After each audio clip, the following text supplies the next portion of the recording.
সাপ নাকি খোলস না বদলালে সাপের আয়ু নাকি বেশি দিন থাকে না। সালাম ভাই বরাবরই নতুন প্রেক্ষিতে, নতুন বাস্তবতা, নতুন করণীয় বিবেচনা করে তিনি রাজনৈতিক অবস্থানকে পরিবর্তন করেছেন। তিনি চলমান দেশ এবং আন্তর্জাতিক ঘটনা প্রবাহের সাথে তিনি তাকে উত্তরণের একটা নিরন্তর চেষ্টা সালাম ভাইয়ের ভিতরে, এটা বরাবরই এটা আমরা লক্ষ্য করেছি। কোনো কিছু অভ্যাসবশত আঁকড়ে থাকার চেষ্টা করেননি।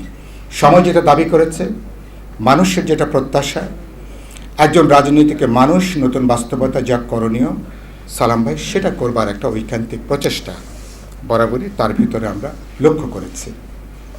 হাসনাত কায়ুম সহ এখানে নেতৃবৃন্দ বললেন, সালাম ভাই সংবিধান নিয়ে, বিশেষ করে স্বৈরতন্ত্রের একটা বড় উৎস যে বিদ্যমান সংবিধান, গোটা রাষ্ট্র ব্যবস্থা তো স্বৈরতান্ত্রিক কাঠামো দ্বারা চালিত। এর মতাদর্শিক ভিত্তি আছে, রাজনৈতিক ভিত্তি আছে, অর্থনৈতিক ভিত্তি আছে, কিন্তু এর একটা শাসনতান্ত্রিক যে ভিত্তি, প্রধানমন্ত্রী হাসিনা বা তার আগেকার এরা ব্যক্তি হিসাবে কীভাবে স্বৈরতন্ত্রী হয়ে ওঠেন, এরা তো স্বৈরতন্ত্রী হয়ে তো জন্ম নেন নাই।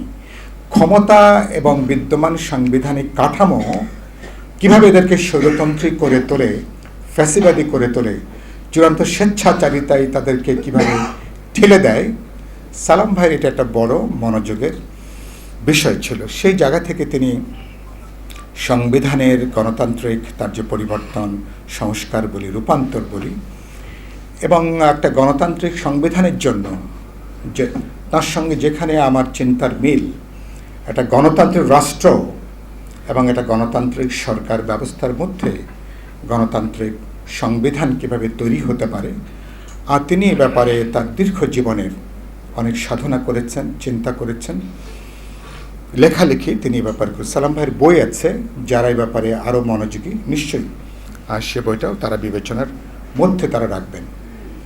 আমাদের সরকার প্রধানরা তারা যে নিয়ন্ত্রণহীন, তারা যে নিজেদেরকে মনে করেন সব কিছুর ঊর্ধ্বে, তাদেরকে নিয়ে কোনো প্রশ্ন করবার কোনো সুযোগ নেই।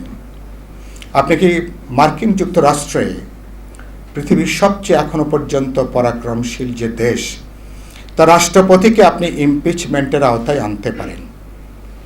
বাংলাদেশের কোনো রাষ্ট্রপতি কি এ পর্যন্ত ইমপিচমেন্টের মুখোমুখি হয়েছেন? কোনো প্রধানমন্ত্রী তিনি কি কোনো বিচার বা জিজ্ঞাসাবাদ অথবা তিনি কোনো ইমপিচমেন্ট ধরনের কোনো বিচারিক কাজের তারা মুখোমুখি হয়েছেন? হয়নি, হতে হয়নি। প্রধান কারণ হচ্ছে বিদ্যমান সংবিধান।